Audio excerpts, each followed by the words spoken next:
Ricardo, mi unuafoje kaptas falantan stelon. Tiutage ni diplomigis kiel sunsistemaj planedoj. Merkuro, mia unua amo, sed li estis iom tro arda. Kaj tiel komenciĝis miaj problemoj.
Oh?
Ah.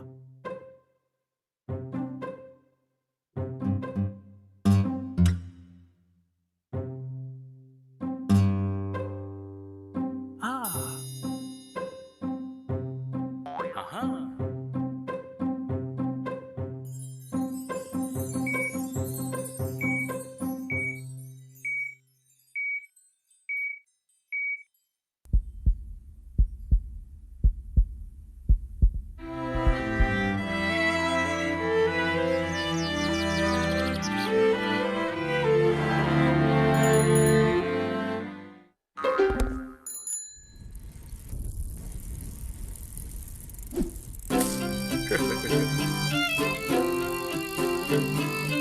Hey, hey.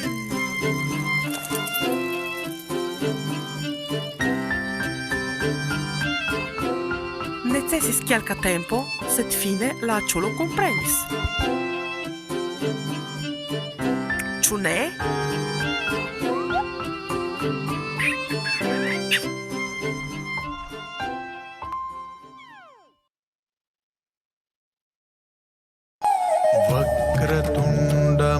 वक्रतुण्डमहाकाय सूर्यकोटिसमप्रभा निर्विघ्नं कुरु मे देव सर्वकार्येषु सर्वदा।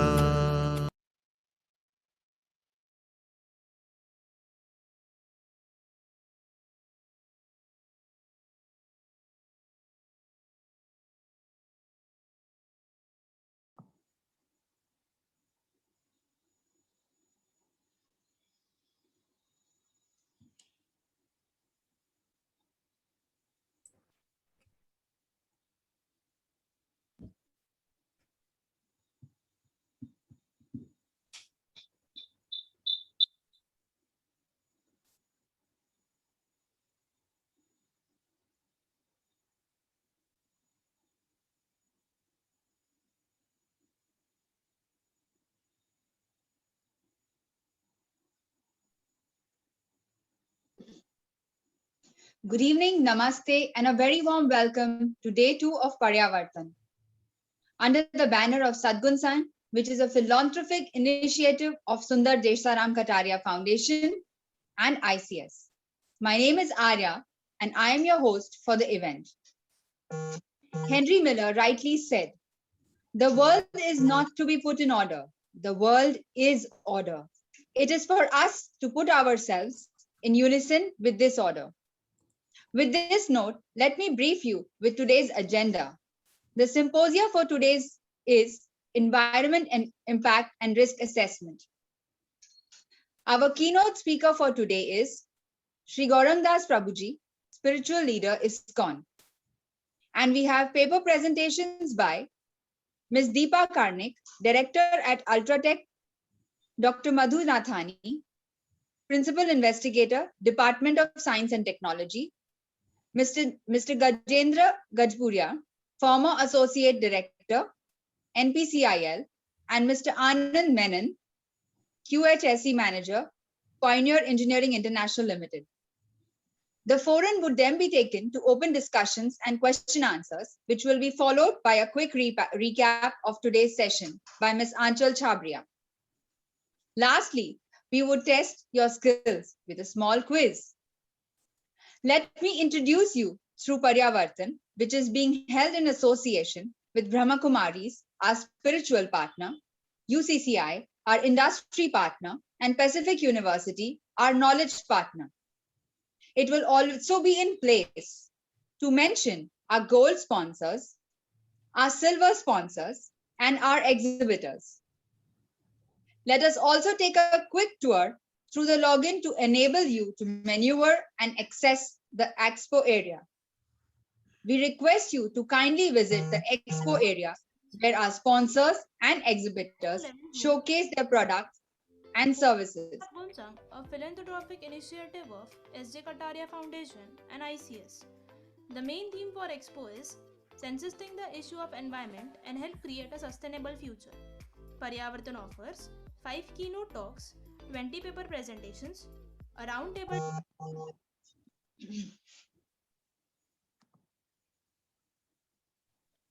deliberation followed by question and answers by top stalwarts of environmental domain. Welcome to Paryavartan.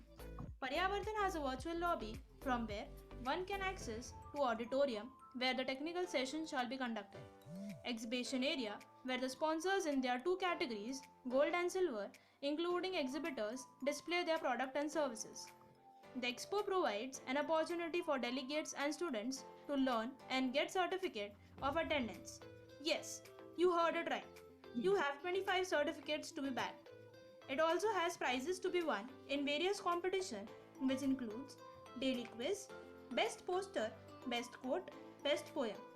This is to enhance environment awareness and make world a better place. So, don't miss this opportunity and register now at www.sadgunsang.org. I would now like to call upon Sri Dilip Negi, General Manager, Planning and Strategy, ICS, for a welcoming note and a brief symposium of day 1. Dilipji's qualification include BA Economics and Diploma in Computer Application and Management. Dilipji's areas of expertise are in accounts and finance, administration, HR, strategy and planning. We welcome you, sir.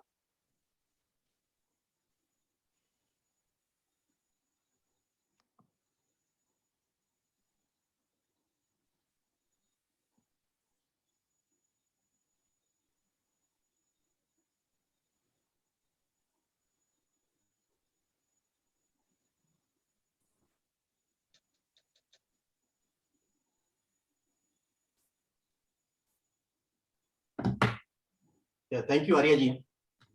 Am I audible? Yes, sir, we can hear you. Thank you. Thank you.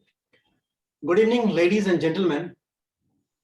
Conference Chair, Dr. Sundar Kataria, our distinguished speakers, our industry partner, our knowledge partner, our sponsors, exhibitors, delegates, and dear students. It is indeed a great pleasure and honor to welcome you all at Paryavartan Day 2. This is a special event organized by Sadgun Sangh, powered by ICS in association with altruistic agencies and individuals who dream of making a difference to society. It is an event which aims to stimulate worldwide awareness of environment and encourage your attention and action.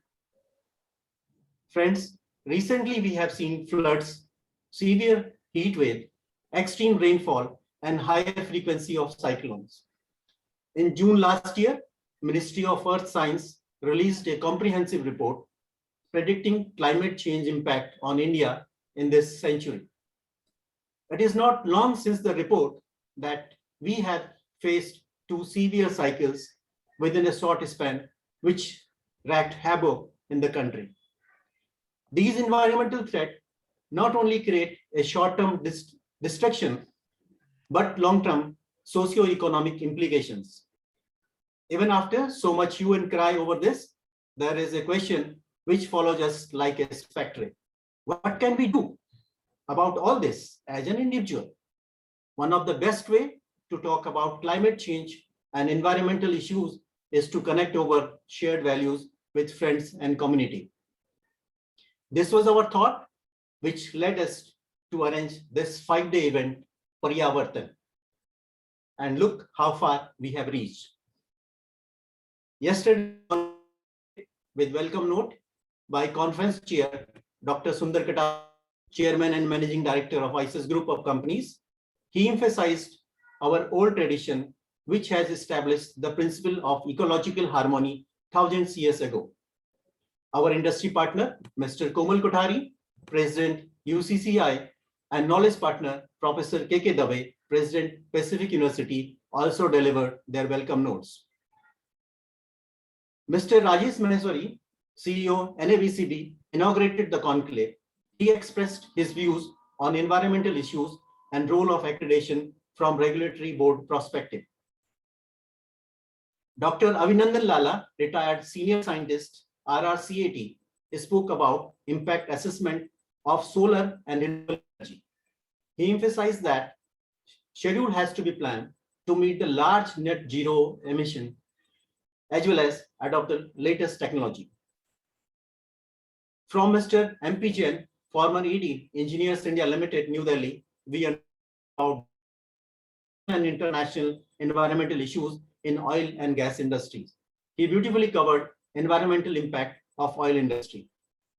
Mrs. Jayashree Venkataraman, Director at SNBP International School, Pune, addressed how can the younger generation be sensitized to environment reverence. She shared her experience with 10 strategies they have adopted to achieve this noble cause. Mr. G.R. Srinivasan, former advisor, nuclear power business, GMR Energy Limited, spoke about sustainable development, climate change, and role of nuclear. Well, friends, our aim is to create a pool of knowledge and let all of us take home the rationale behind all the environmental concern, their solution and remedies in future. Let's begin day 2 with the same curiosity and enthusiasm. Once again, I welcome you all. Thank you. Over to you, Aryaji. Thank you so much, sir, for a very fine and a crisp synopsis. It is rightly quoted by Sri Srila Prabhupada Ji, the spiritual master is the mercy representative of the Lord. On this note, it is my proud privilege and honor to introduce you to spiritual leader ISKCON, Sri Gaurang Das Prabhuji. Hare Krishna Prabhuji, Sadar Pranam. Sri Gaurang Das Prabhuji, the name in itself need not need any introduction. Prabhuji is governing body commission member in ISKCON and director of Govardhan Eco Village. Prabhuji graduated as a BTech from IIT Mumbai and is a spiritual, mindful, and a meditation expert, and also a strategy character educationist. Prabhuji has strategized and led the execution of GEV's synergistic solution for sustainable development goals for climate change and enabled the GEV's accreditation to United Nations Environment Program, United Nations Economic and Social Council, and United Nations Convention to Combat Desertification. Prabhuji has won over 34 national and international recognitions and prestigious awards. We request you, Prabhuji, to enlighten us with your mindful thoughts.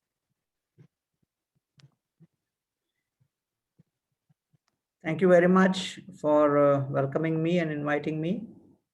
And I'm just going to begin by sharing my screen.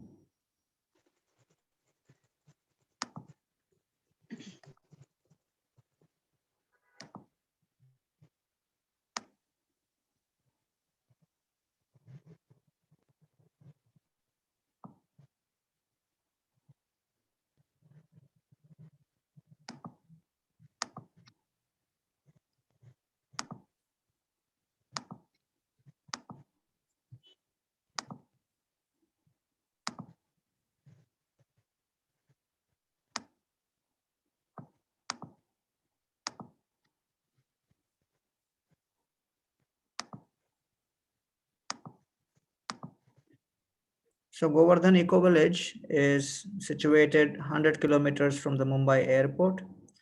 And we had a passion to serve rural India.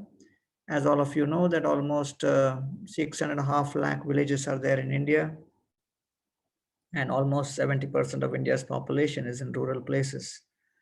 At the same time, the rural-urban divide is very severe. How the urban people could come to rural places and feel that visiting a rural place can add value in our lives, and then through their visits, through their connections and collaborations, the rural development activity can be catalyzed.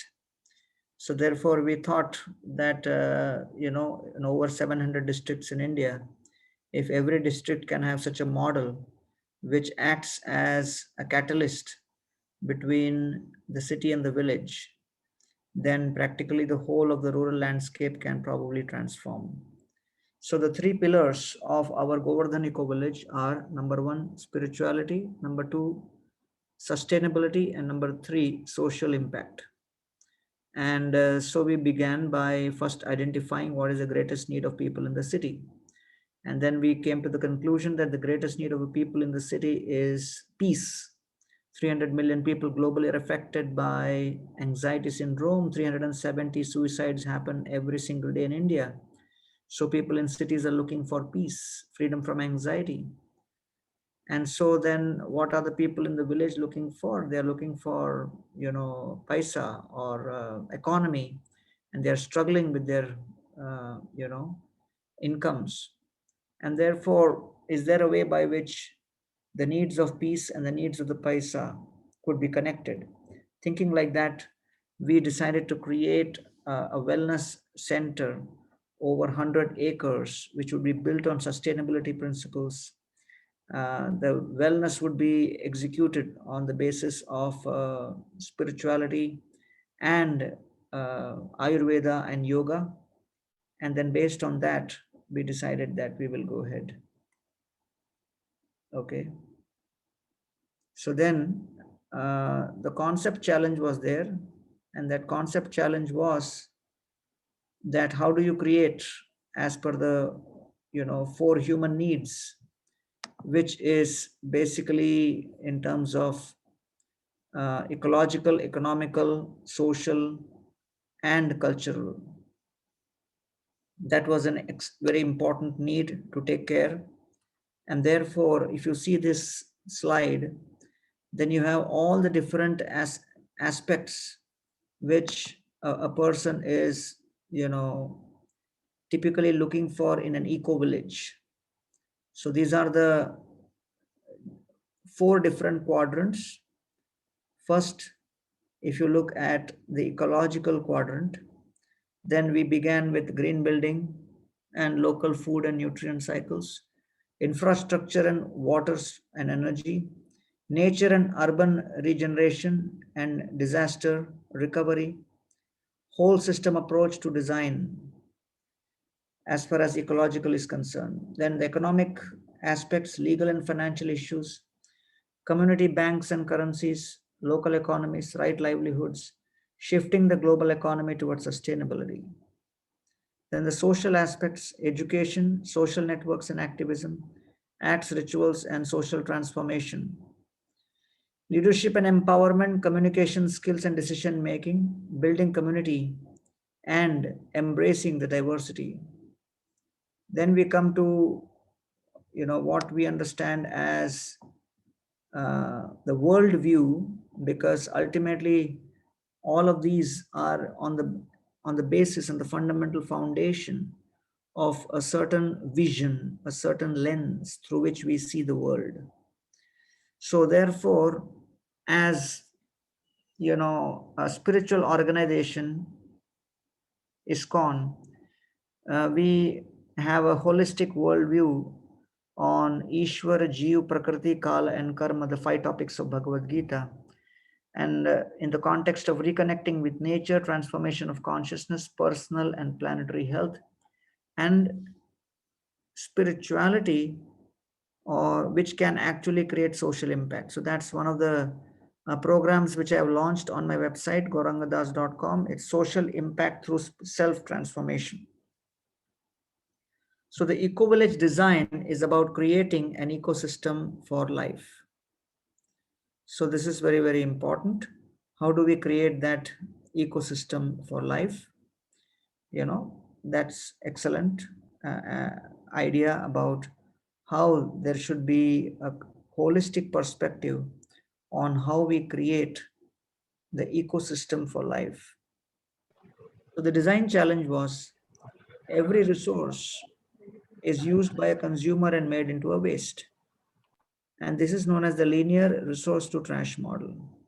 If life continues like this, on the assumption that the earth has unlimited capacity to process waste, then we would be sitting on a waste dump only.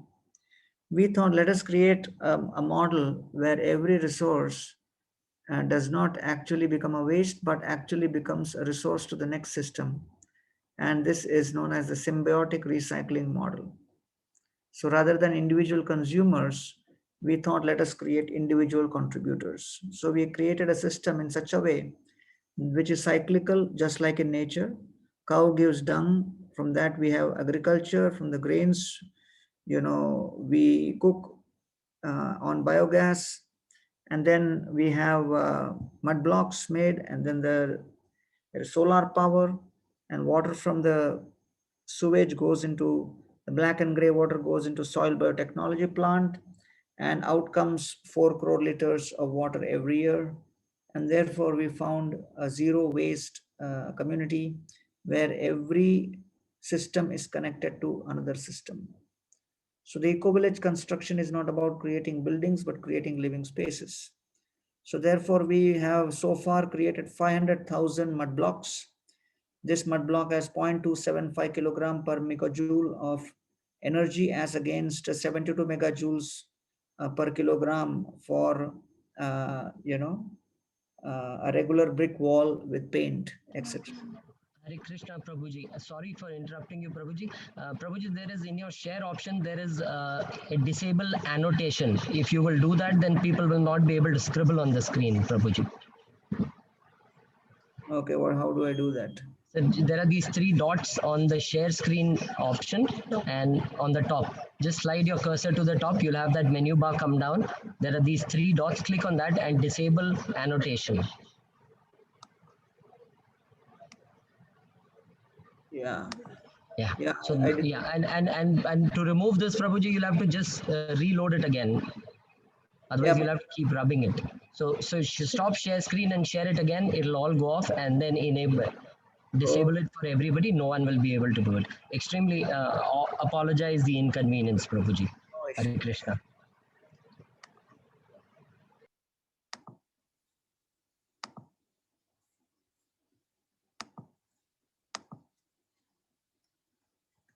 Okay, shall I continue? Please, Prabhuji. Yeah. So therefore, as far as this, mud blocks is concerned, these mud blocks are a real solution moving forward in terms of green buildings, at least for G+2 up to G+2 structures.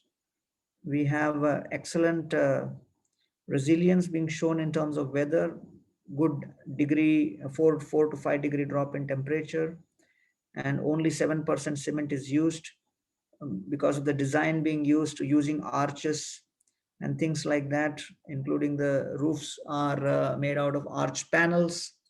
You can actually decrease and minimize use of cement and steel, and automatically you have a green building. So these are some of the things we kept in mind. We had the proper zoning. We protected the existing ecology by making the fences. We sourced from all within 100 kilometers of the project. The zoned construction, we did not, allow construction to happen across. Mud was the essence, and the foundation was stone masonry.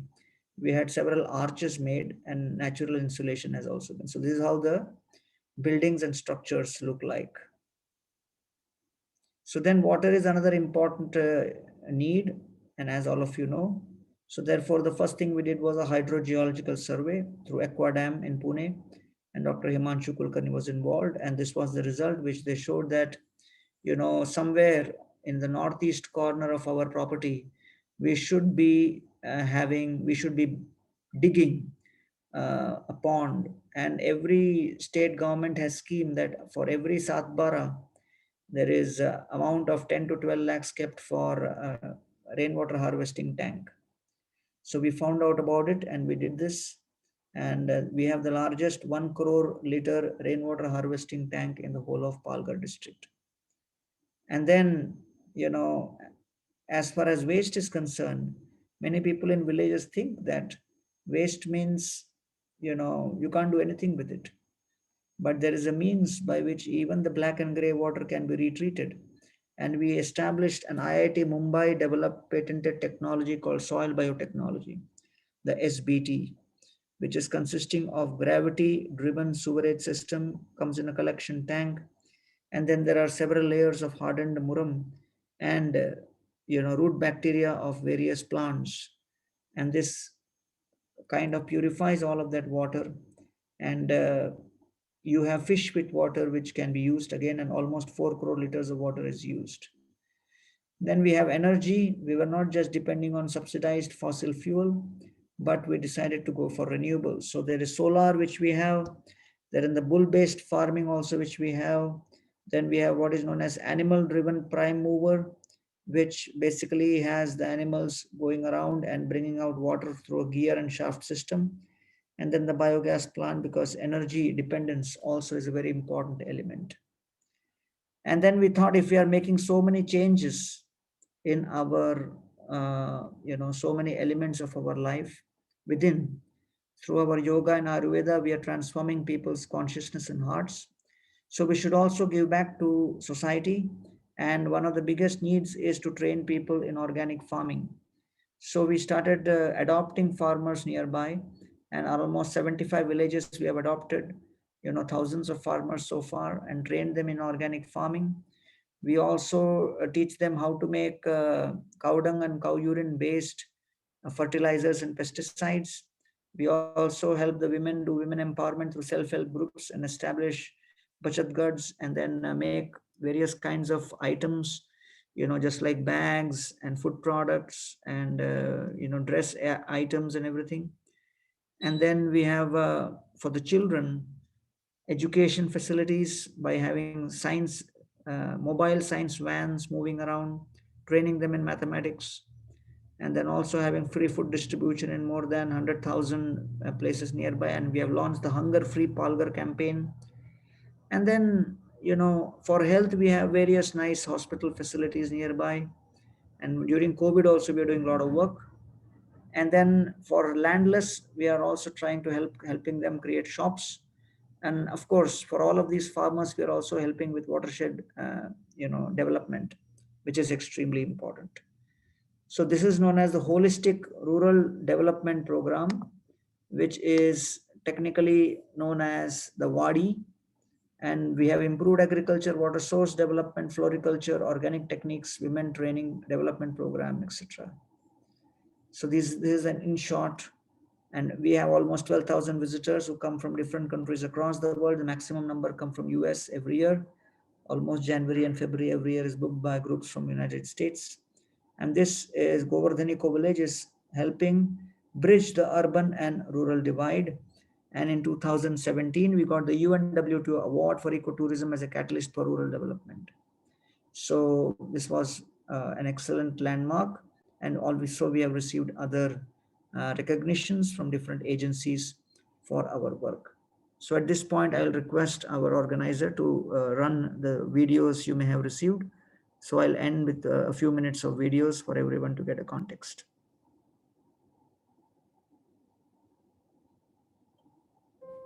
Rampant illiteracy, malnutrition, and lack of infrastructure. This is the story of Wada, one of India's most backward tribal areas. However, since 2010, ecotourism has become a lifeline for this region. Govardhan Eco Village's sustainable development model, which is based on harmony with the self, the environment, and the divine, has helped employ over 300 tribal families. More than 60,000 tribals have been provided free medical care. मोतीबिंदूचं operation झालं मला आता चांगलं दिसतं.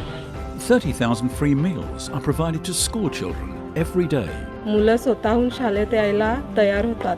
Over 60 borewells have been installed. पाण्याच्या सर्व अडचणी दूर झाल्या. More than 300 families received training in organic farming. आता पैसे येतात आणि बचत पण होते. Govardhan Eco Village has transformed the lives of the most deprived communities in the world.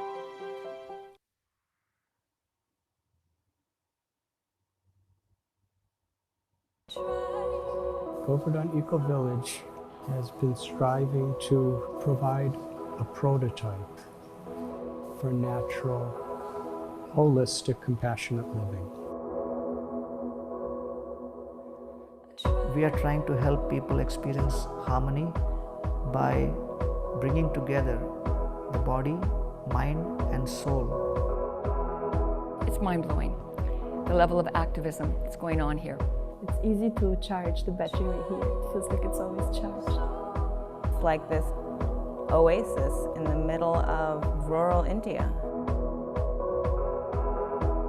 The foundational principles of the Govardhan Eco Village are coming from the teachings of His Divine Grace A.C. Bhaktivedanta Swami Prabhupada.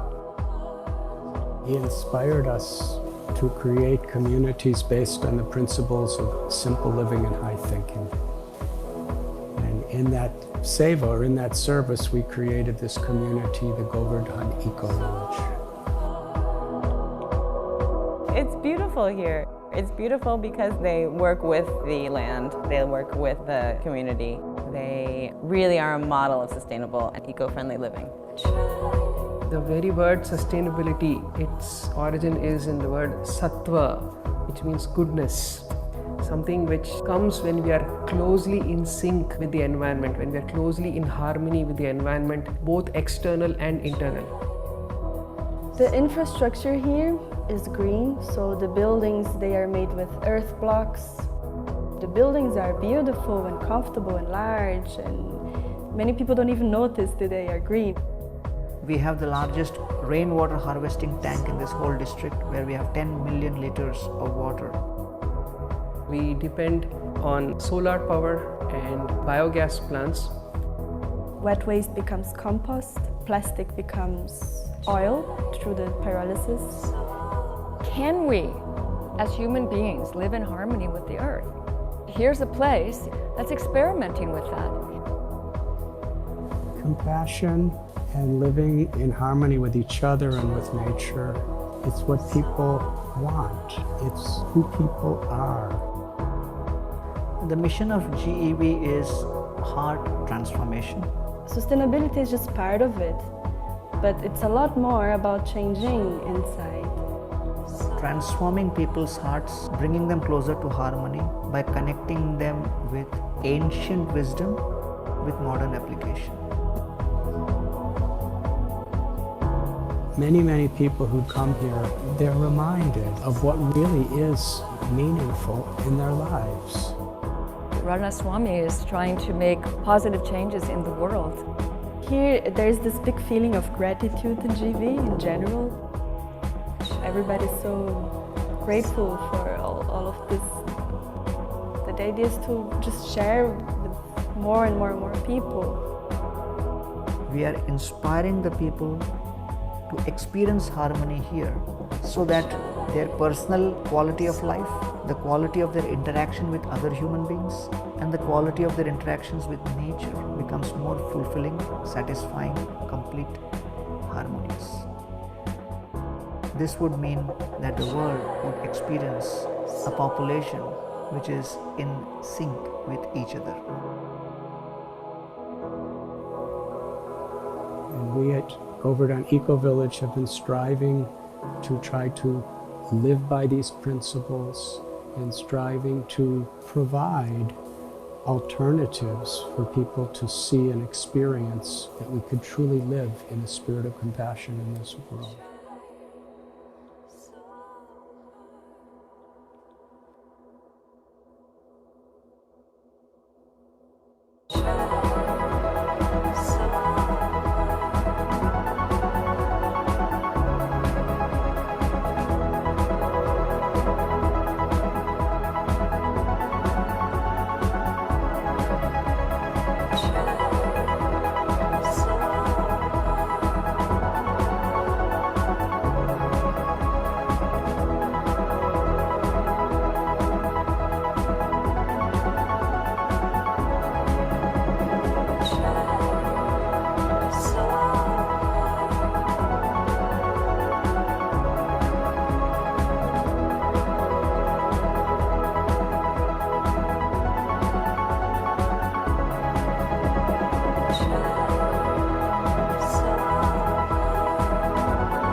Govardhan Eco.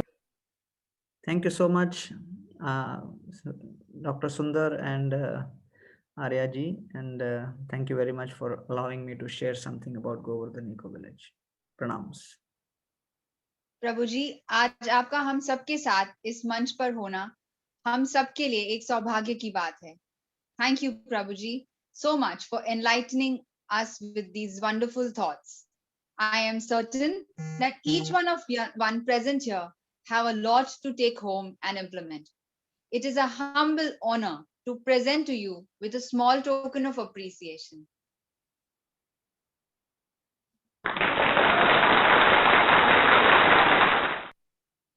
Thank you very much. I accept it. Hare Krishna. Hare Krishna, Prabhu ji. Thank you.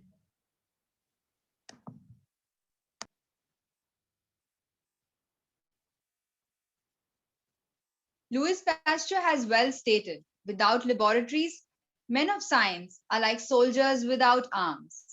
With this note, it is a pleasure to introduce Ms. Deepa Kande, Director, Ultratech Lab. Deepaji would be addressing us on EC process and environmental impact assessment. With qualification of MSc Environmental Science, Deepaji specializes as an EIA coordinator for building construction, township and area development, and sugar industries, and also a functional area expert for water pollution control, solid and hazardous waste management. We welcome you, Deepaji, and request you to give us your valuable expertise.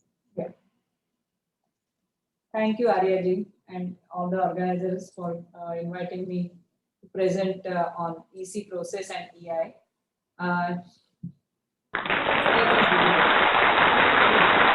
Thank you. And, please allow us to share the screen, or you will be. So can we share our screen? Yes, ma'am.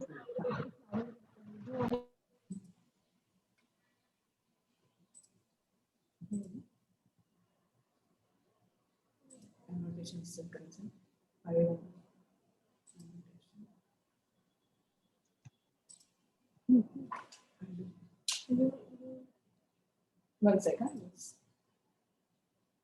Stop annotating. One second.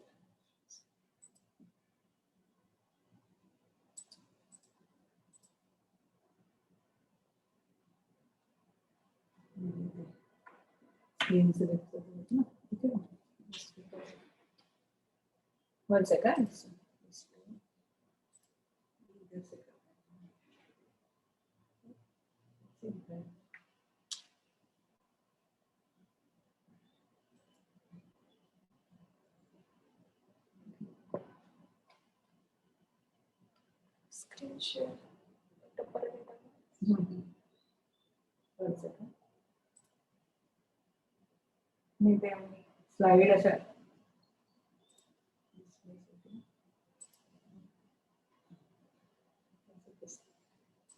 The screen is visible to all?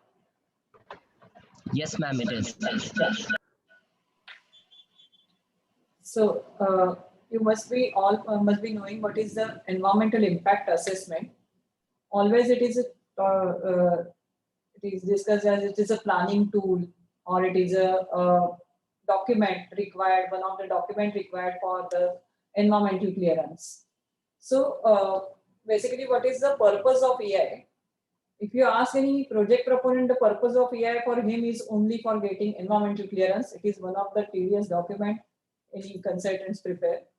For any consultant, it may be a documentation. It would be needed for his business. But basically, EI is a very important document which can predict the impacts pre-project, post-project, all the impacts it predicts. And if it is done meticulously, it will assist the planners and government authorities for decision making. And it gives synchronization with the 3 Ps, that is planet, people, and profit for the sustainable development. So good quality EI report with all facts and figures is must for the decision makers to take a quick, appropriate decisions for granting EC, environmental clearance, which is the basic purpose of EI. Then I will briefly discuss you with the history of EI notification. The EI was there since pre-1994 as well, but that time it was applicable only for government projects or some hill stations. Then phase 2 came with the 1994 to 2006 era, where EI was applicable on project cost. Then process was totally centralized at MOEF and CC New Delhi. And then phase 3 came with the 14 September 2006 new notification, where EI was applicable on magnitude of environmental damage or pollution potential. And process subsequently was decentralized. The main Ministry of Environment and Forest has constituted many state level impact assessment authorities and committees for the decentralized to ease the process, to save the time. And now in Maharashtra, we have 3 committees,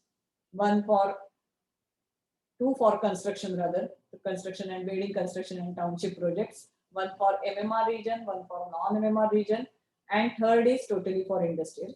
So in a way, every state has its committee.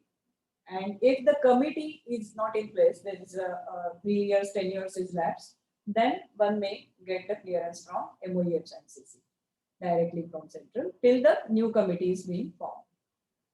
So now another notification, EIA notification draft has come in 2020, but that draft has not been finalized yet.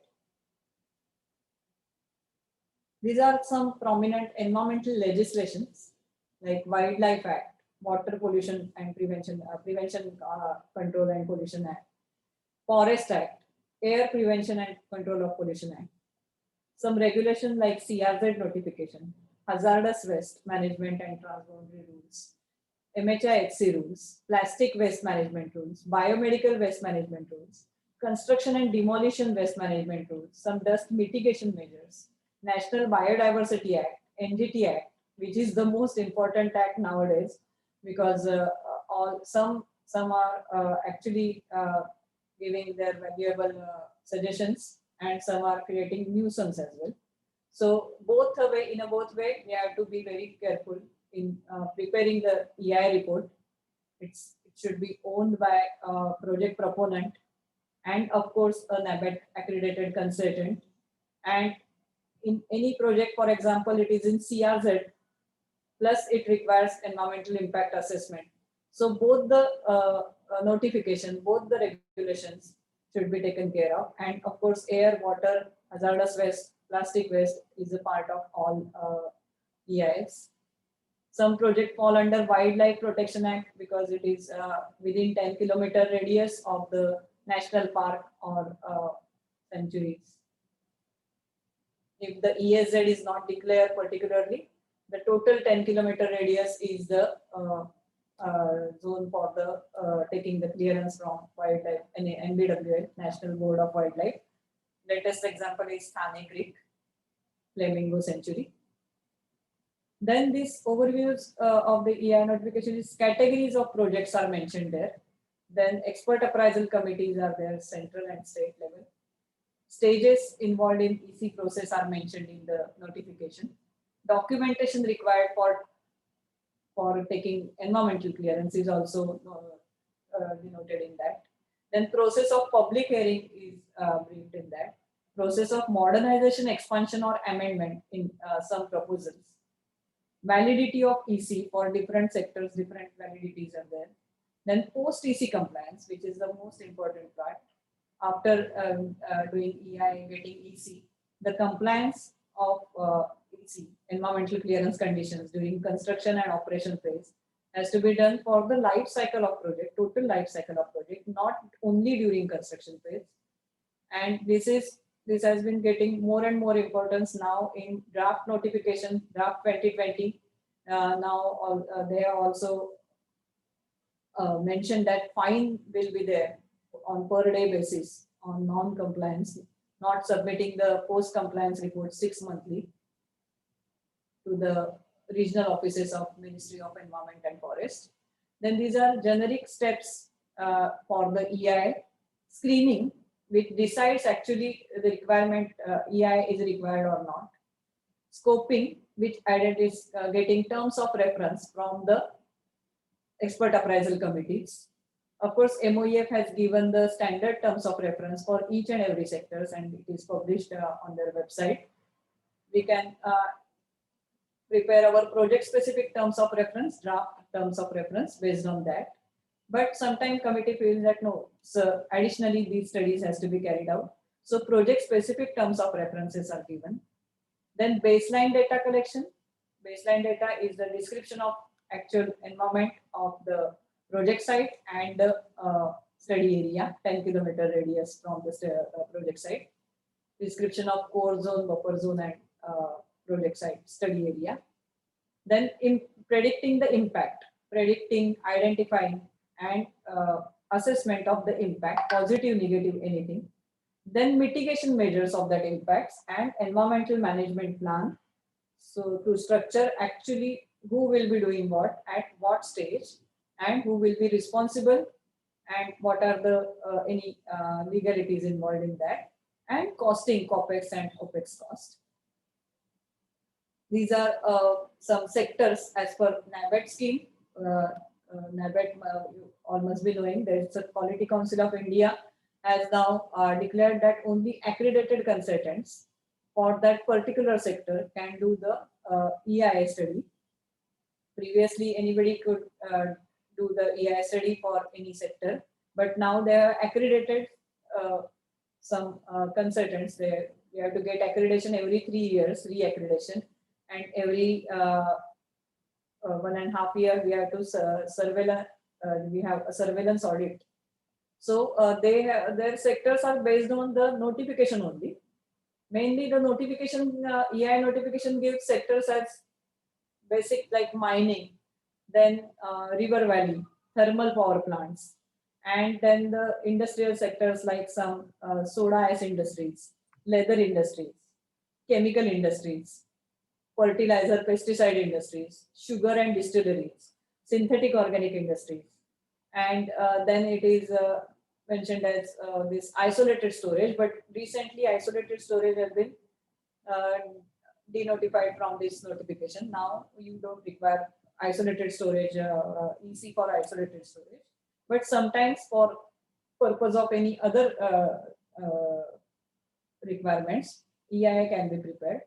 Then the all infra projects like airports, SEZs, common hazardous waste treatment plants, ports and harbor, highways, area roadways, common effluent treatment plants, solid waste management facilities. And then comes the building construction and township and area development projects, which were introduced in this EI notification in 2004. The EI notification 1994 had one of the additions in 7 July 2004 for the building construction and township and area development projects. That time the criteria were different based on that notification. It was cost and occupancy and sewage generation. But after 2006, in 2006 notification, it has changed to 20,000 square meters and more, or plot area 50 hectares or more for townships. Then additional sectors like automobile, electroplating, glass and ceramic industries, food processing industries, which do not require environmental clearance as such. So it is not listed in EI notification of Ministry of Environment and Forest, but NABET scheme has given the details on that. Then EI notification has categorized projects on the basis of magnitude. So of course, A category projects are large magnitude projects which requires EIA for the EC process. Category B1Ma'am,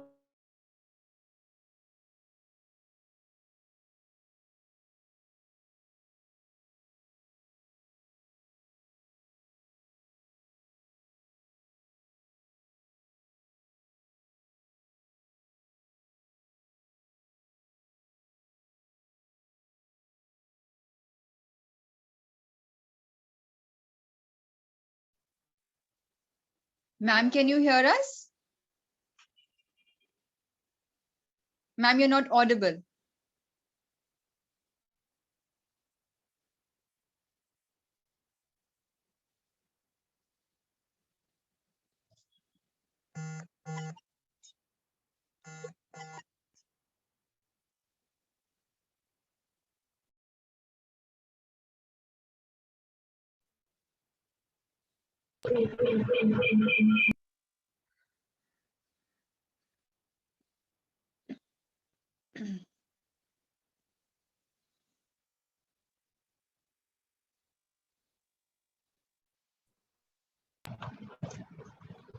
I think ma'am's connection is disabled. She's joining us back.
Paryavartan, a virtual conference and expo being held between 7 to 11 June 2021. Hosted by Sadgunsang, a philanthropic initiative of S.J. Kataria Foundation and ICS. The main theme for expo is sensitizing the issue of environment and help create a sustainable future. Paryavartan offers 5 keynote talks, 20 paper presentations, a roundtable deliberation followed by question and answers by top stalwarts of environmental domain. Welcome to Paryavartan. Paryavartan has a virtual lobby from where one can access to auditorium where the technical session shall be conducted. Exhibition area where the sponsors in their two categories, gold and silver, including exhibitors, display their product and services. The expo provides an opportunity for delegates and students to learn and get certificate of attendance. Yes, you heard it right. You have 25 certificates to be bagged. It also has prizes to be won in various competitions, which includes daily quiz, best poster, best quote, best poem. This is to enhance environment awareness and make world a better place. So, don't miss this opportunity and register now at www.sadgunsang.org.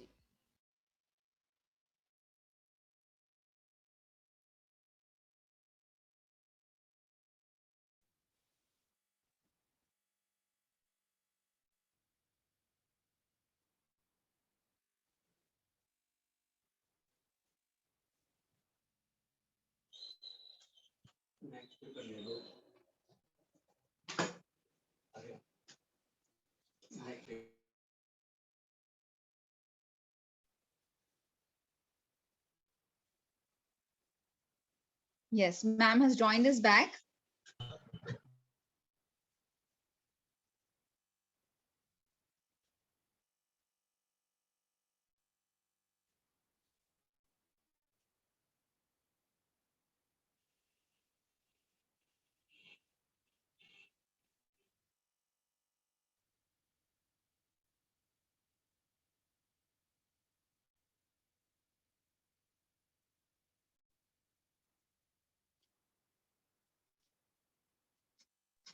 Sorry. Start with- Sorry for the interruption. So in EI notification 2006, there are some general and specific conditions.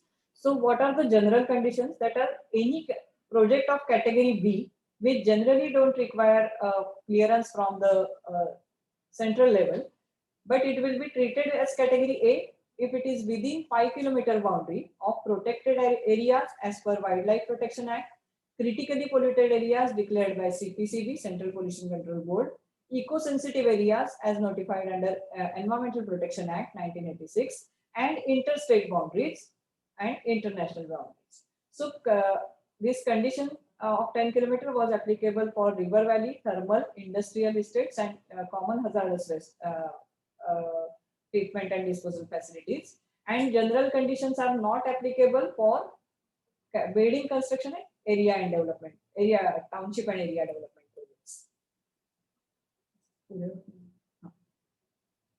So, as I explained, expert appraisal categories. Then the steps involved, we will see in detail. Is screening, EIA required or not, for scoping, terms of reference, preparing a draft, submitting draft terms of references, and getting the project specific terms of references from the ACAC or EAC. Then we have to submit the Form 1 pre-feasibility report and supporting documents. There is a public consultation after that, for which request letter of 30 days notice period has to be given. District collector or magistrate is the chairman for that. Then appraisal, basic main step of appraisal, Form 1 and Form 1A for building construction projects, Form 1 and 1M for mining projects, and Form 1 and Form 2 for industrial projects, plus final EI report prepared as per the draft terms of project specific terms of reference, plus the proceedings and any queries answered during the public hearing process. These are the steps involved in public hearing. It is to be completed within 45 days, but it is seldomly completed. Then incorporation of public concerns in EI report. Videography is must. Then exemptions of public hearing are there. Some all B2 category projects and all building construction projects, expansion of road, highways, area development projects, project concerning national security, or all linear projects such as highways, pipelines in border states, standalone pelletization plants are exempted, and projects within industrial estate like MIDC, GIDC are exempted. Modernization of irrigation projects are also exempted from the public hearing. These after this EI presentation to the committee, when we get the final environmental clearance, these are the main conditions in EC that you have to submit the post environmental clearance monitoring and post environmental clearance conditions and their replies to the regional offices. For the Western Zone, there is an office at Nagpur. So half yearly compliance to be submitted, and display of submitted compliance should be done on the website of that particular industry or this company.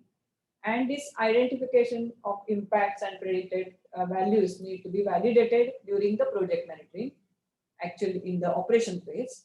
So air quality, water quality, we have done previously in the description of environment in the baseline in the EI report, but is to be validated post project during construction as well as during operation. And review of EMP has to be done in that. So EMP prepared, environmental management prepared based on post project monitoring should be reviewed. If at all any changes, we have to change the environmental monitoring program, increase its or decrease its frequency. At present, there is no monetary penalty on that, not submitting the post clearance monitoring or post clearance reports. But in 2020, it will be there now after this notification is finalized. So for preparation of EIA, plenty of documentation is available on MOEF website, and these manuals are really good, which help us to prepare the EI reports on the basis of these technical guidance manuals for each and every sectors. Also, they have given a model TOR, standard terms of reference, for the same. And its sector-wise manuals are available easily on MOEF website. So basically, this is the generic structure for EI and EMP. This generic structure is as per the EI notification itself, and based on this generic structure only, the manuals are been prepared. So first of all, introduction of our project, then project description, why it is needed, then description of environment for baseline environment pre-project. For the expansion and modernization project or amendment in EC, we can give comparison of the baseline environment during last EI, plus we can compare it with the current status, if it is good or bad. Then anticipated impacts and their mitigation measures. Analysis of alternatives, which is the most important. But generally what happens, one site is selected by any project proponent, and we have to prove that how it is good. And there are no impacts, and there are some positive impacts only, or some minor negative impacts, and it can be mitigated. But analysis of alternatives has to be given more importance. If project proponent involves a consultant, basically prior to selection of site, so it will be very necessary. Analysis of alternative also involves some good environmental practices, like some analysis of alternative technologies in the industrial sectors. Then environmental monitoring program during construction operation phase. Additional studies, if at all suggested by committee, like disaster management plan for irrigation project dam break analysis, or some additional studies like for construction projects, like shadow analysis, wind analysis, traffic analysis, project benefits, what the project will be, how it will be benefited for the society, cost benefit analysis, like maybe life cycle analysis for the project, environmental management plan, which actually denotes how the mitigation measures will be implemented, summary and conclusion, and disclosure of consultants engaged, their credentials of NABAT and all. And EMP structure, environmental management plan, also is notified in by this thing. Its introduction, project description, project mitigation measures, monitoring program, and benefits. So this is the we are given in detail. So basically, this description of environment, which is the heart of EI, you can say, this has to be done for the total study area. But maybe for construction projects, the impacts will not be on 10 means from the project side. The impact of, for example, air quality, which may not reach to 10-kilometer radius. So even if we are giving the description of 10-kilometer radius, while actually selecting the sites, it is important to select the project, sampling sites, sampling locations, which actually will give us a clear picture for the baseline environment, and it will help us to actually anticipate or identify the impact due to this project. So for construction project, for example, noise or air quality, we have to do within 500 meters, or maybe for noise, it can be 100 meters only, basically surrounding the project site and on project site. But for any thermal power plant, the air quality may be deteriorated. So the site selection for the baseline should be done in the 10-kilometer radius for any industrial or some cement plants or airports. So it is important while selecting the sites. Also selecting the parameters which are to be monitored. Of course, they are given in the standard talk, but basically for this any project specific parameter is there.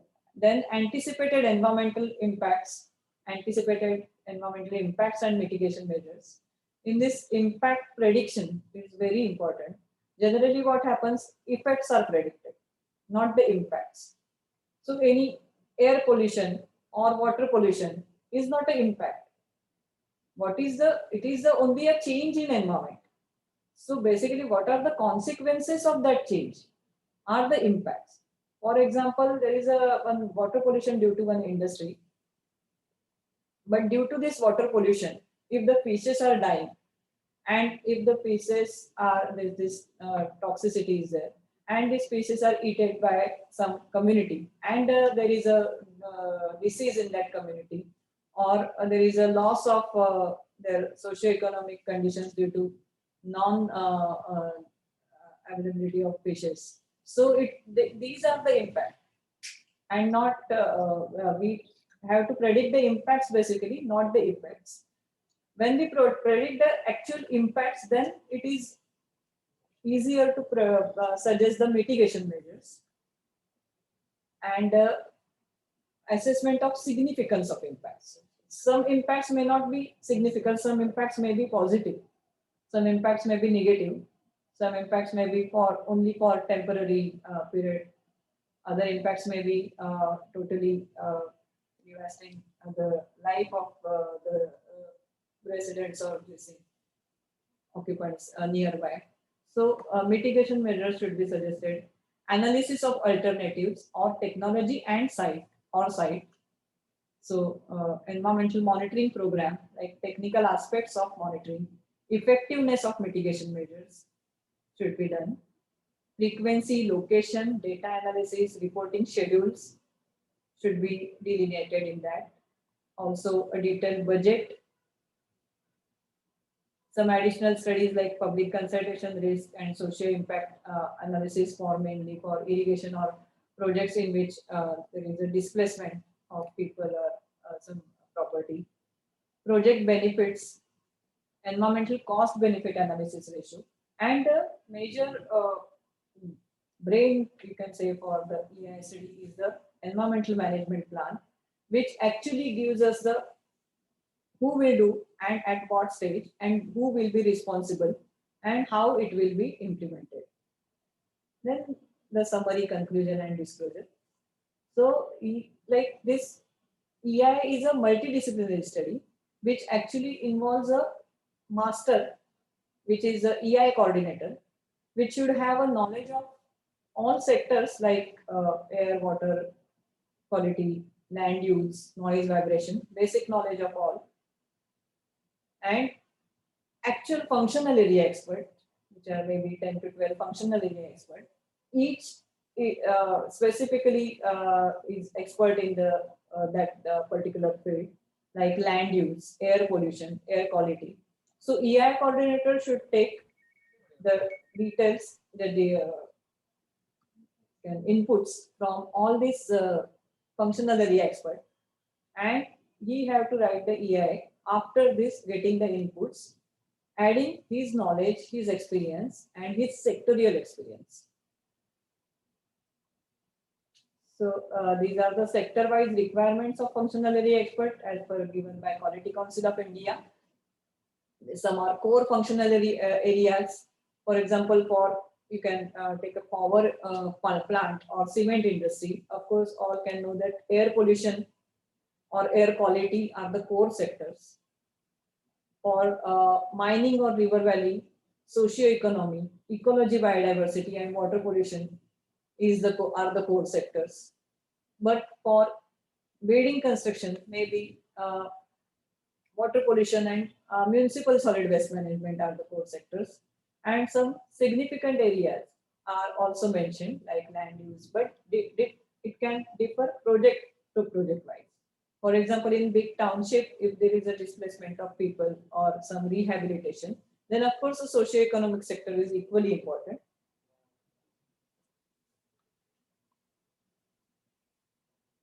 So these are some key components, like I explained, a collection of primary data, which should be supported by secondary data in that study area, because it is done by some institutes or some reputed laboratories.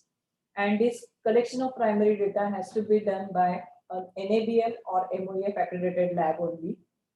This baseline data can be collected at any time. Even now, the office memorandums of MOEF are there, circulars are there. So even the baseline data can be collected anytime other than monsoon, but before submitting application for environmental clearance as well.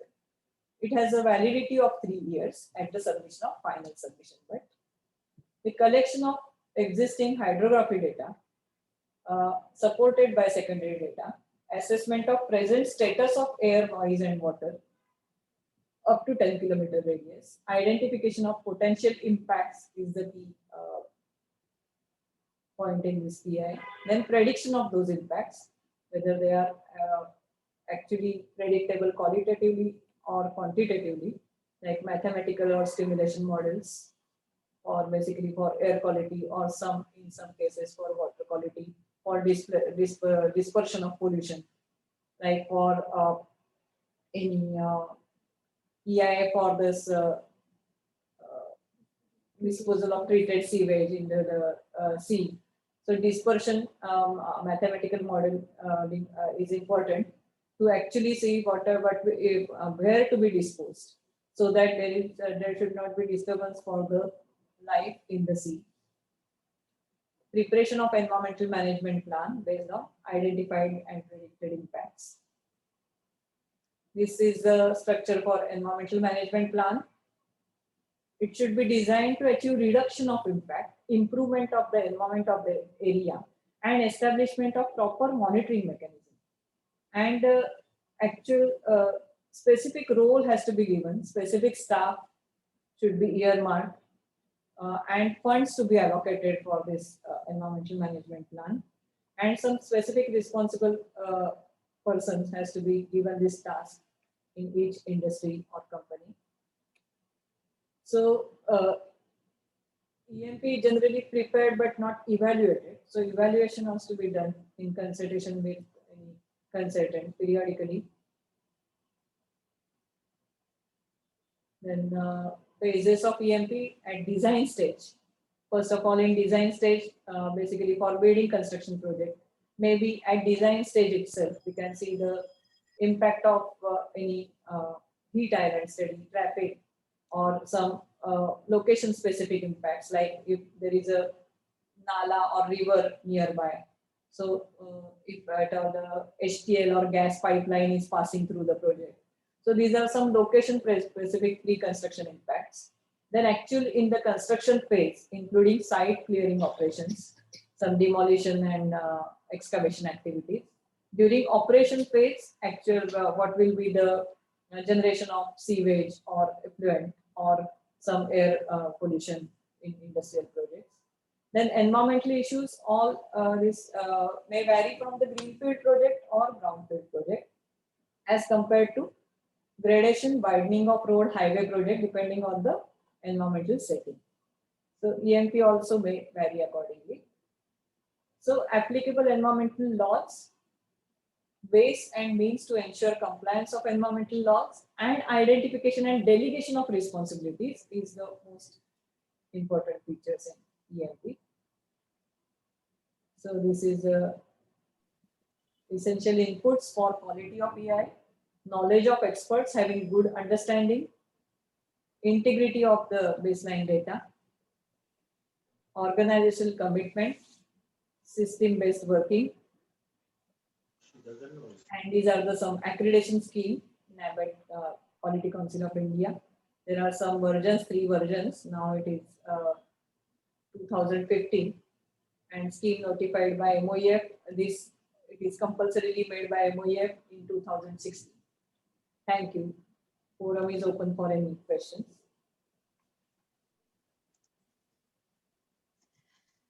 Thank you so much, ma'am, for broadening our vision. It is now a proud privilege to present you with a small memento as a token of appreciation. Please accept our. Thank you.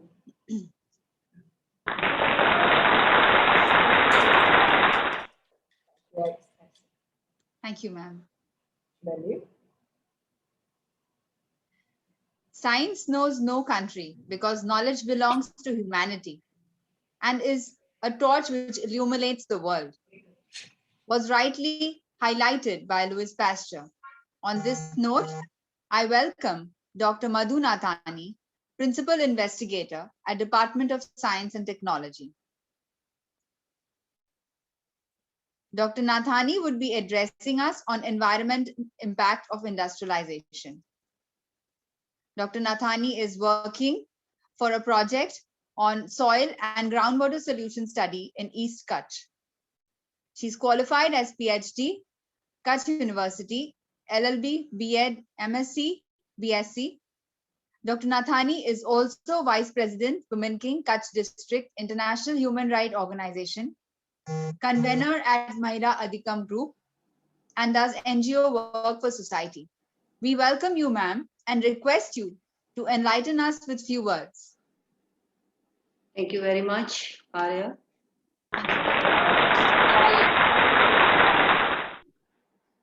Highly obliged that you have given me this opportunity to present my work as well as my area. Shall I share my screen now? Yes, ma'am.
Myself, Dr. Badrinathani from Department of Science and Technology. I'm working in East Kutch with the soil pollution and groundwater pollution especially, and trying to give my contribution in Make in India project with the scope that some industries may be opened in this area also. Because some of the region is well saturated and still there is a scope of industrialization in my area. We all are very much familiar with pollution. It's just a contamination of the various spheres. If we talk about the water pollution, it is caused because of the growing industries. See, I'm not against the development, but the development should be sustainable. Growing industries, what they do, they just dispose their waste directly to the water streams or even in the soil without treating it. And 300 to 400 million tons of the heavy metals, solvents, toxic sludge, and other wastes are directly disposed into the water each year. This is a report from World Health Organization and some of the researchers. Now, if we talk about the drinking water, because I did my PhD with the water toxicity, especially for the groundwater as well as the Narmada supply, which is coming to the Kutch, which is a lifeline of the Kutch. If we just talk about the water consumption per person, according to World Health Organization, water consumption per person is 5 liters for drinking, 5 liters for cooking, and 35 liters for the general use, that is for the hygienes and all. Okay, let's ignore 35 liters. At least 10 liters are required. During my surveys, what I observed that so-called RO water, which is not having even the membrane change, or somehow they are managing, I don't know how, because I don't want to just talk about this issue. If we consider 0.50, that is 50 paisa per liter, for the population of 1 lakh per day, we are wasting 5 lakh rupees, which can be used for other development if we are providing the good drinking water or the better drinking water for the persons. We all know that what are the causes of the soil pollution. I heard Deepaji about that impact should be, if it is called to be impact, it should be negative or positive, whatever type of impacts are there. Causes of soil pollution, we know well, dignitaries are sitting here, that is seepage from the landfills, from the discharge of the industries, percolations are also there, access applications. See, if the 0.5 mg is required, somehow the farmers or the peasants, they use 50 mg, and that is harmful for the crop as well as for the food chains. Solid waste seepage is also there, and petroleum hydrocarbons, heavy metals, which is a concern for my studies also. Now let's talk about some of the pollutants. I should not call them the pollutants. If they are exceeding the limits, then they are called to be the pollutants. Some contaminants like TDS, it is a total dissolved salt. It causes the mineral taste in the drinking water and it is corrosive in nature. Chlorides, the leaches directly from the rocks. They are not only because of the industries, they may be natural also. So naturally occurring as well as due to the human activities, their level rises in the soil and then they percolate deep down to the groundwater levels and causing the effect on the human life and even on the plant life. Hardness, which is measured as a calcium carbonate. It causes the scale formation, loss of the heat, more fuel consumption for the industries. And next is the fluoride. Fluoride concentration is maintained in a drinking water as 1 ppm to prevent the dental caries. But in India, out of 35 states and union territories, 19 of them are having more than 1 ppm. The range is from 1 ppm to 48 ppm. In the states like Andhra, Gujarat, Rajasthan, we are in a red zone of the fluorides. The level is even higher than 48 somewhere. In my area also, I got 7 ppm, approximately 7 ppm in soil and 3 to 4 ppm in some of the areas of East Kutch in groundwater also. See, the fluorides are not only confined, their effect is not only confined to the tooth enamels, but it may cause the dental fluorosis accordingly, skeletal fluorosis, non-skeletal fluorosis, which may cause the joint pain, back pain, osteoarthritis, and osteosclerosis. Lead is a known carcinogen. See, I'm just talking about the negative things just now. It's a known carcinogen, and it reaches to even the placental barriers and cross it, and even causes the damage to the developing fetus in the mother's womb. They penetrate deep down to the bones, as even the body misconcept it, like calcium, because its properties are somewhere same like calcium 2+. And their accumulation is more because excretion is very less through the urine. Nutritional deficiency also cause, iron deficiency also cause the lead toxicity. Lead toxicity, 90% of the lead, you can say in the children, especially in the children. The blood lead level, BLL, is about 10 micrograms. As it is very slowly excreted out of the body, and it accumulates and accumulates. This is a report by the Ministry of Environment. During my field work, so this is a board of one industry I got. You can see in this, the raw material used is old and used batteries. They are the lead storage battery cells, harmful battery cells. The fuel consumption is charcoal, the waste is lead sludge. And lead is a known carcinogen. If you see the outside region of this, I'm not blaming anybody, but when you see the outside region of this disposal of the waste is totally hazard. Sodium level, we know that Kutch is the foremost in the salt production. Sodium level is to be maintained by 200 ppm in water, because there are other sources. There is no permitted limit, we can say, for the sodium, especially because there are other sources also which provide sodium to the body. In Kutch is my Karma Bhumi, 75% of the salt production, the crude as well as the purified one, is supplied from the Kutch, especially the Gandhidham and the Bachau regions. Wind velocity is also more because of this, because this is a coastal region. You can see some of the pictures of the salt dumping. Openly they are dumped in the areas, in the near vicinity areas of the purifying plants without any cover.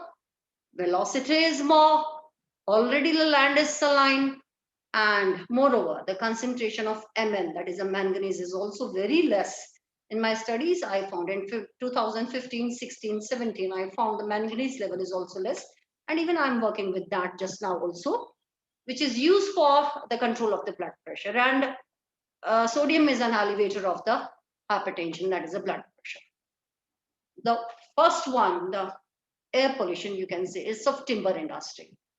And this is somehow I got this picture, which is the disposed from the dyestuff industries, which are using the dyes, and dyes which we use in our areas are azo-based dyes, which is having a benzene as a base structure, which is not degraded easily.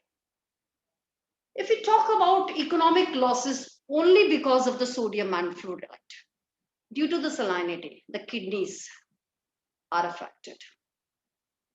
Stone is cost 7,500 rupees it costs per family per year. If we talk about the average of this expenses. Malnutrition is there in some of the areas. Fluorosis is inherited because of the malnutrition, and it is caused in the areas where even the people are not getting the 2 times food, like 2,000 calories per day. Due to the dental and the skeletal fluorosis, the money is wasted. The daily wages are wasted. According to one of the report by Sundar Rajan Krishnan, 26% of the total income of North Gujarat is just lost because of the fluorosis. Now, if we talk about the cadmium, it is with the ores of zinc, etc. It's used in industries like in the PVC industries, in colors, pigments, in nuclear power plants, and in fabrications. In phosphate fertilizers also, it is present as a mineral supplement with the zinc, which is used for the electroplating and the paint industries. Zinc is used as a white pigment and as a zinc oxide in the paint and rubber industries. Iron is the second most abundant metal in the earth crust. It promotes the undesirable bacterial growth, resulting in the depositions in the pipes. Major industrial use of the iron is in the construction purpose. It is also used in the paints and plastic industries. What it do? The various iron salts are used as a coagulant in the water treatment plants. This increases the concentration of iron in water as well as in soil. And as it reaches the topmost layer of the soil, it slowly leaches down to the groundwater levels and it contaminates it. Concentration of iron is usually maintained 0.3 ppm, but its concentration increases because of the human activities in industrial purpose as well as somewhere in the domestic and construction purpose also. If I talk about my area, that is a Kutch, we know that it's an industrial hub.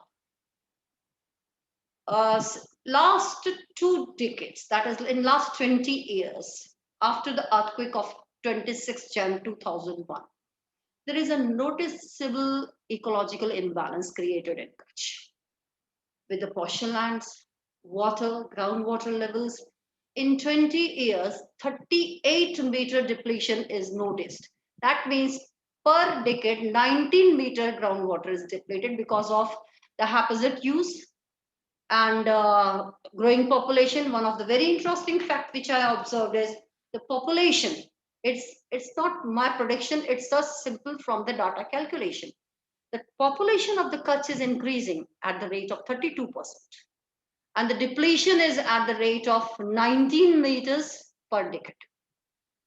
There are 710 official figure it is 710 industrial and medical units registered with the GPCB for the 5 talukas in which I'm working: Rapar, Bachau, Gandhidham, Anjar and Mundra. There is no industrial unit as such other than some of the mines of the clay as dispensaries, the very small dispensaries, very untouched and very undeveloped area it is. Kandla is the nearest port. Seaport is also there. It's just 8 kilometers from Gandhidham. 250 units are there in the Kandla zone. This is a special economical zone. It is having various food, agriculture industries, garment, textile, leather and sports food industries. Many pharmaceuticals are also working there. Some of the industries are also doing the job work. In my survey in East Kutch, I got that there are fabric and dye industries, oil refineries, like edible oil refineries I'm talking about. Crude vegetable oil carbonates are used, oil refineries, carbonation plants are using. In sugar industries, they are using calcium carbonate, and even the H3PO3, that is phosphoric acid, is used as an adsorbent, even in soya oil, that is edible oil industries. The major problem which I observed is the unmanageable ashes. Unmanageable ashes from steel plant.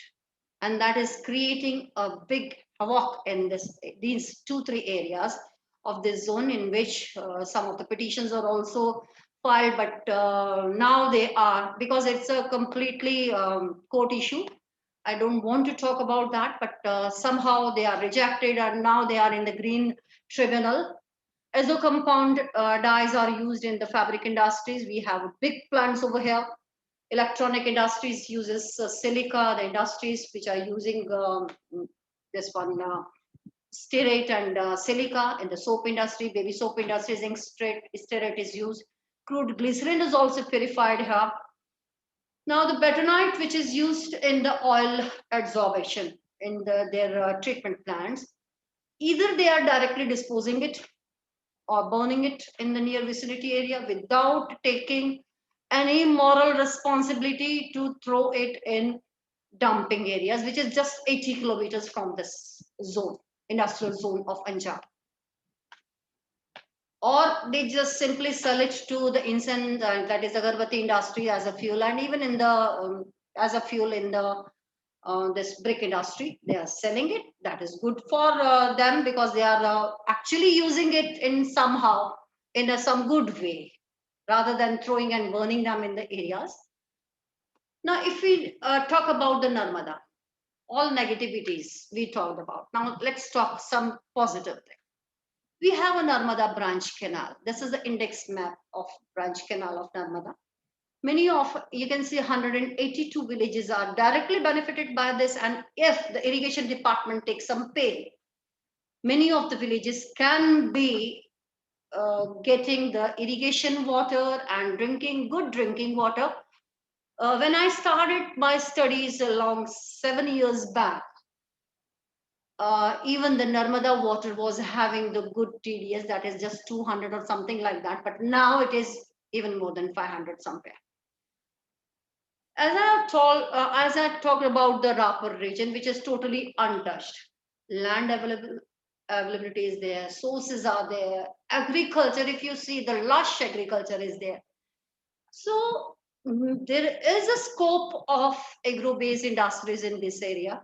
And really, I want to try for this zone because it is having one ITI where the children are getting their skills and they are getting the good knowledge, although at the village level only, but that will provide them job also, their bread and butter, and even this area can be developed in a good way.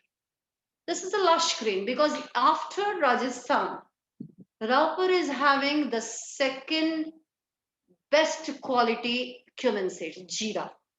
It is having good sarson, castor oil castor seeds are also there. Good production of all these things because this is personally I went there and got these pictures, and if you see this data of these 4 regions of East Kutch, approximately Bachau and Rapur are having production almost parallel, but 45% of 45 to 46% production in the metric ton is available in the Rapur region alone. Now, there are the various ways. I have not talked about the concentrations of the metal because the research is still going on and I am in just mid of that.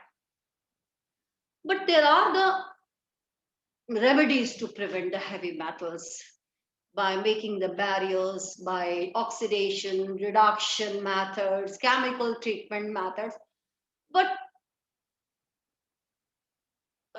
if you just think about the cost of these methods and their output, the final output, that will be more dangerous as the use of the chemicals are there, and it is non-economical for the country like us because we are still in developing age. There is a remedy which is long back discovered, and it is long back, you can say, invented.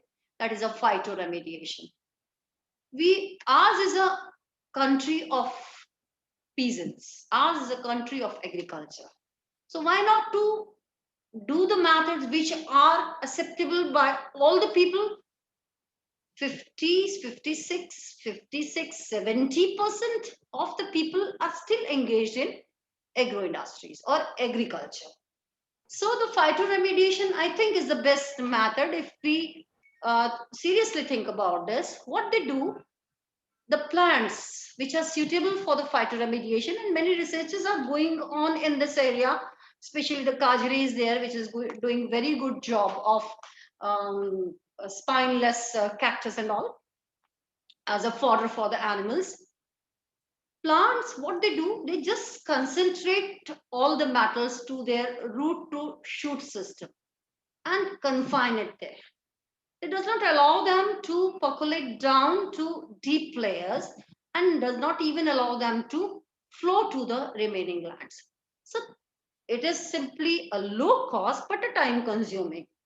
If we take pain together, the government agencies, the NGOs, the peasants, and instructing the farmers, because these farmers, what they do, they just follow whatever you people say, whatever we say, whatever the research scientists say, they do that.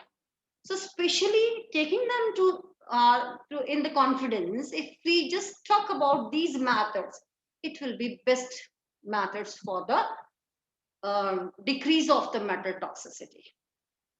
Development is required, but it is a moral duty of the industries. I have shown you some pictures. There must be certain laws. One law is passed. I think this is made compulsory to cover the tractors and trucks to the body level when they are transporting the coal and coal dust, which is creating the black dust problem in our area. That is done. It's a positive point from our side. The NGOs, which really are working in Kutch for the people. Now, this is a method which I suggest is the best one, and to do something for the regions which are really undeveloped. East Kutch is totally saturated. Other than the Rapa, there are the good chances of the land, and even the Narmada, which we have, the lifeline of Kutch, will be proving fruitful for the development of the Kutch, especially Gujarat. I'm very thankful to ICS for providing me this opportunity, to my mentor, Shri Dr. Girin Bakshiji, who is a Dean of Science Faculty, Kutch University, and Vice Chancellor Shri, for his support for this, and especially DST for providing me, the Department of Science and Technology for providing me the funds for this research. Thank you very much. Highly obliged. Thank you, ma'am, for sharing your valuable insights. Please accept as we present to you a small memento as a token of appreciation.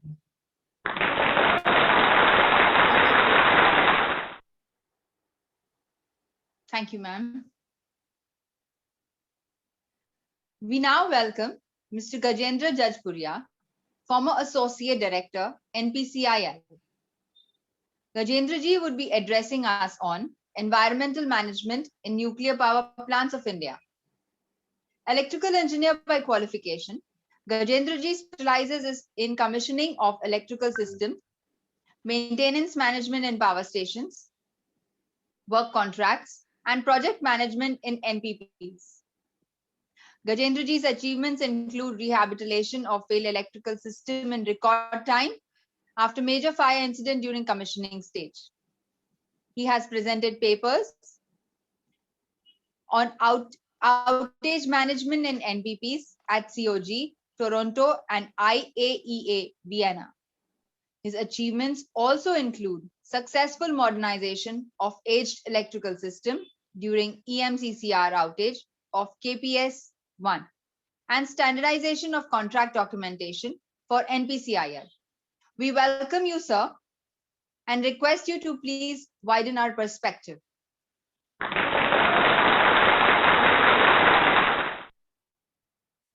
I'll share my presentation. Yes, sir.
So you can just click on the From Beginning tab on the top left. Okay. From beginning, top left. You're on the right place. Just a little on top, From Beginning. Little up, sir. Yeah, the leftmost tab, the leftmost tab. Yes, sir, this one. Would you have to disable the one window which is open by pressing OK? And just click on the top left. Perfect. Okay, thank you. Thank you, Arya ji. And namaskar. Good evening to everyone. Thanks a lot to ICS for giving me this opportunity to talk to you. I am grateful to Professor Sudesh Sharma for introducing me with ICS. See, about Nuclear Power Corporation, which is basically in the field of design, construction, and operation of nuclear power plants. I was fortunate enough to work as an associate director projects for 2 years, and it was a very challenging and very interesting task awarded for the new projects coordination from headquarters. I'll talk about the environment clearance, and fortunately, Madam Deepa ji has elaborated very nicely about the very environment clearances in and out. So I will be sharing only my experience for obtaining these clearances for our new projects.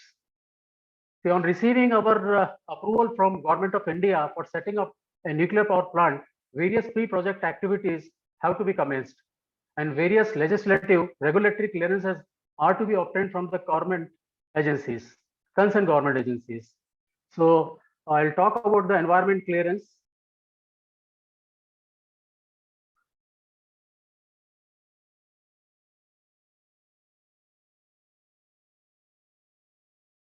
This is a flow chart for environment clearance, which has been very nicely explained in detail by Deepa ji. So I will only touch upon very minor thing. See, MOEFCC, Ministry of Environment, Forest and Climate Change, accord forest clearances, accord this EIA as per the EIA notification 2006 under EPA Act 1986.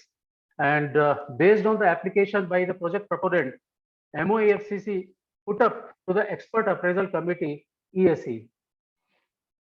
For NPP, one member of EAC is nuclear expert, and EAC determined term of reference which addresses all relevant environmental concerns.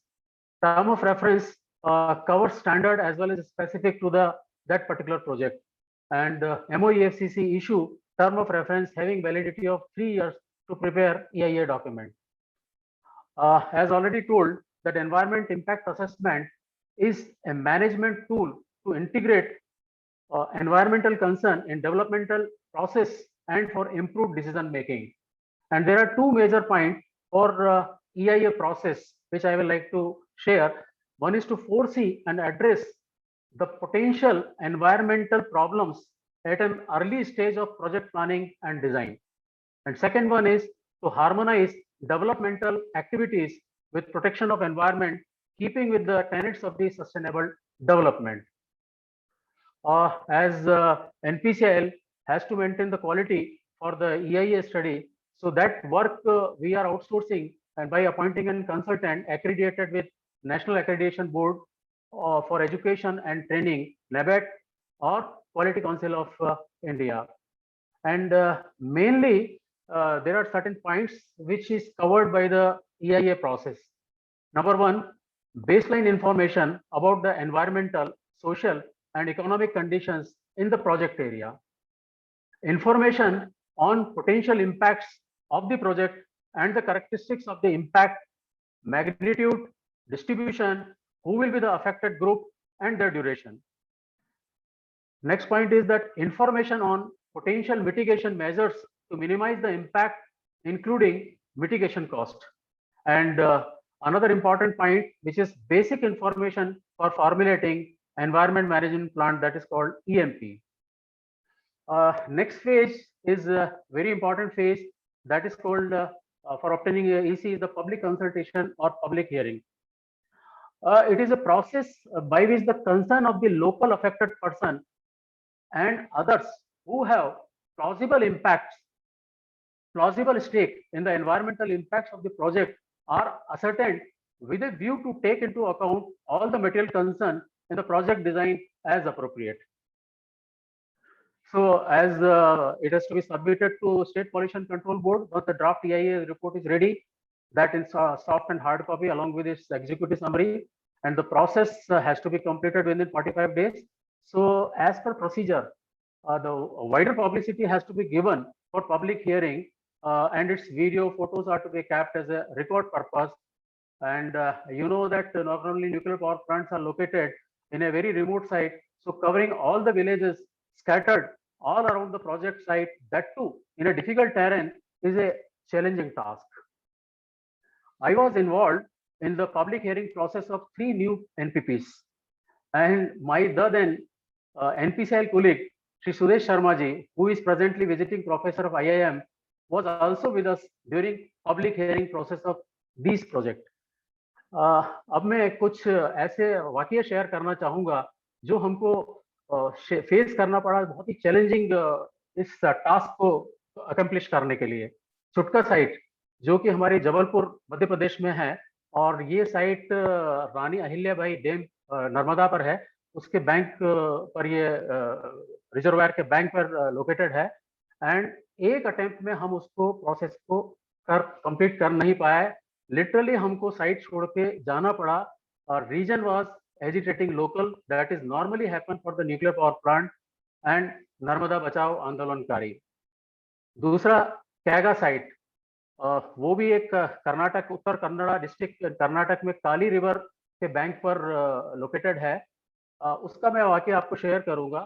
Public hearing का दिन था, we have made all arrangements, pandal, बड़ा सा पंडाल 2,500-3,000 लोगों को accommodate करने के लिए, बैठने के लिए, stage for district magistrate and SP CB authorities को बैठने के लिए, catering arrangement, and environmentalists from all over the country, NGOs, press people, all were available, but the pandals were empty, and there were lot of halla gulla outside the premises.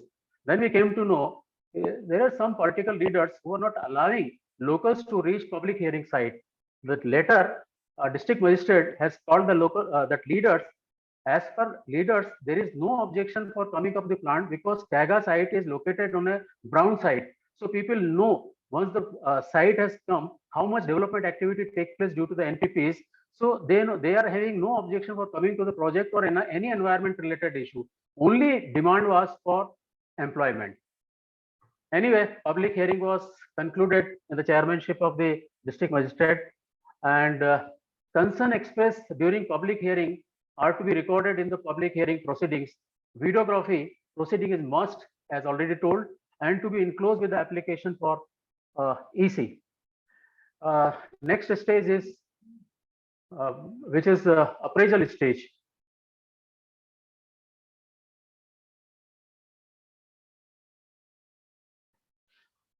Appropriate changes in the draft EIA shall be made addressing the environmental concern expressed during the process of public hearing, and the final EIA report shall be submitted to MOEFCC for appraisal along with the soft copy of the public hearing proceedings.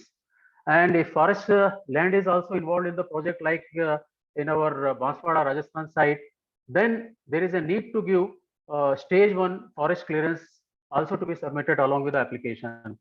And if EAC, expert appraisal committee, satisfied, then MOEFCC grant environment clearance with some stipulations.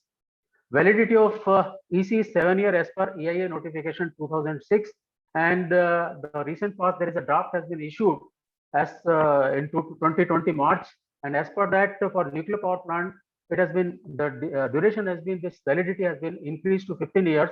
However, the final copy is yet to release by the MOEFCC. Next one is the site which are located on the sea coast.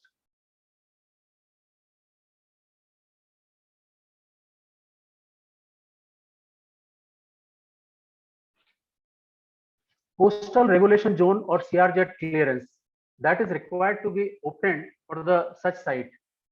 These sites are in Gujarat, Bhavnagar, then Ratnagiri site, and then Kudamkulan site at the near Kanyakumari KK site.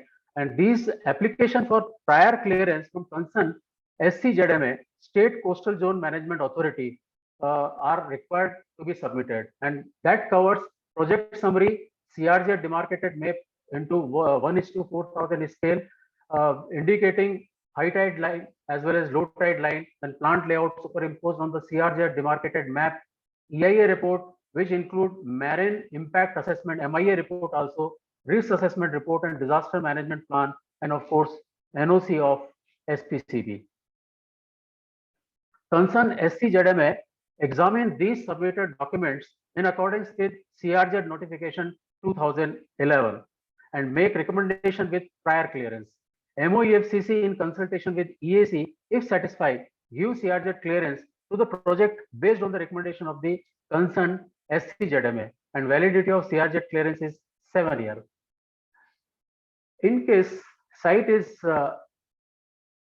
having land which involve forest land also, there is a requirement to obtain forest clearance also. And according to the Forest Conservation Act 1980, there is a restriction on de-reservation of forest land for known forest purpose. For any forest land involved in any project, MOEFCC made prior forest clearance mandatory under the provision of Forest Conservation Rule 2003. And as per the area covered for the forest, there are different agencies like land up to 5 hectares, the State Forest Department and Regional Chief Conservator of Forest, and land suppose between 5 to 40 hectares, then Regional Office of MOEFCC in consultation with the